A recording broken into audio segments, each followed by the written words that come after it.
जय हिंद, जय भारत, जय होमगार्ड जवान। मित्रों, आज मैं पहुंचा हूं दिल्ली इंडिया गेट और आप मेरे पीछे देख रहे इंडिया गेट हैं और इधर भारत का संसद भवन, लोकसभा, राज्यसभा मेंबर्स और पीएम हाउस भी इधर ही है। मित्रों देखिए, मित्रों मैं आज पहुंचा और आज 12 मार्च 2019 है। मित्रों, गुजरात का रहने वाला हूँ, सूरत का, गुजरात होमगार्ड में हूँ मैं। मित्रों, मैं सरकार से मेरी इतनी डिमांड है कि हमारे होमगार्ड जवानों को ग्रुप डी में समावेश करना चाहिए, चतुर्थ श्रेणी का दर्जा प्राप्त होना चाहिए। देश को आज 70 साल होने वाले हैं। मित्रों, आज मैंने पीएम हाउस में उन्होंने लिखित में अर्जी दी और मैंने उसमें इतना ही लिखा है कि हमारे होमगार्ड जवान वो चाहे किसी भी स्टेट के हों, उन्हें चतुर्थ श्रेणी का दर्जा प्राप्त कर देना चाहिए। बस हमारी इतनी ही मांग है।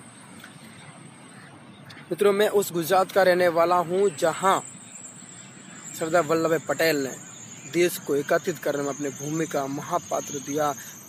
महात्मा गांधी जी ने अपना लहू की अंतिम बूंद तक इस देश की सारे अंग्रेजों को भगा दिया, देश को आज़ाद करा दिया। मित्रों, हमारे लिए काम मामूली है, ये काम हम ही कर सकते हैं और कोई नहीं। मित्रों, हमें अपने हक के लिए लड़ना पड़ेगा। मित्रों, हमें अपने अपने घरों से बाहर निकलकर यहाँ दिल्ली आना पड़ेगा। मित्रों, हम धरना देते हैं लेकिन अपने अपने स्टेट में देते हैं, एक बार आकर यहाँ दिल्ली में दो। आज मैं पीएम हाउस गया, वहाँ मैंने लेटर में लिखा कि हमारे होमगार्ड जवानों को चतुर्थ श्रेणी का दर्जा प्राप्त होना चाहिए, यानी कि ग्रुप डी का। अगर ये नहीं होगा तो हम 2019 की लोकसभा की चुनाव इलेक्शन का बहिष्कार कर देंगे। यह मैंने उसमें स्पष्ट लिखा है। हमारी एक ही डिमांड, हमें चतुर्थ श्रेणी का दर्जा प्राप्त होना चाहिए, हमारे भारत देश का किसी भी स्टेट का होमगार्ड हो वो।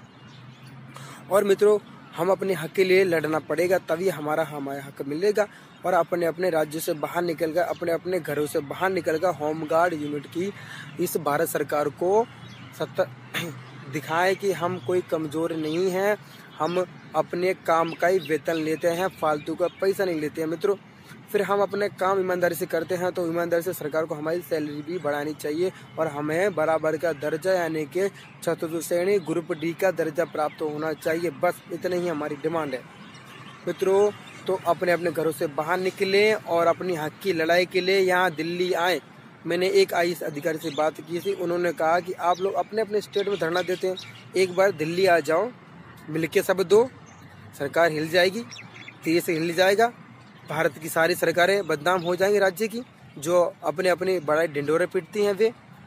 बस मित्रों, अपने अपने स्टेट से बाहर निकले, वहाँ दिल्ली में आए और ये 20 मार्च से पहले करना होगा हमें, तभी हमारा कुछ भला हो पाएगा। समझ लो मित्रों, अपने हक के लिए लड़ो, अपने बच्चों के हक के लिए लड़ो, ताकि उनका ब्राइट फ्यूचर हो, उज्ज्वल भविष्य हो।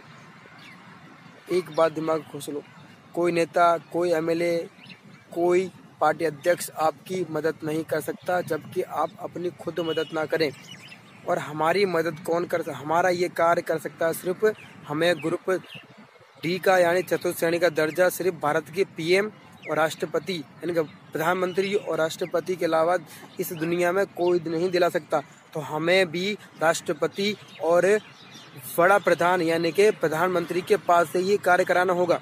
इसके लिए हमें दिल्ली आना होगा मित्रों, अभी 20 मार्च 2019 के पहले। बस मित्रों, एक बार घर से बाहर निकल देखे, ये इलेक्शन में आपका काम नहीं हुआ तो आने वाले किसी इलेक्शन में आपका काम नहीं हो पाएगा।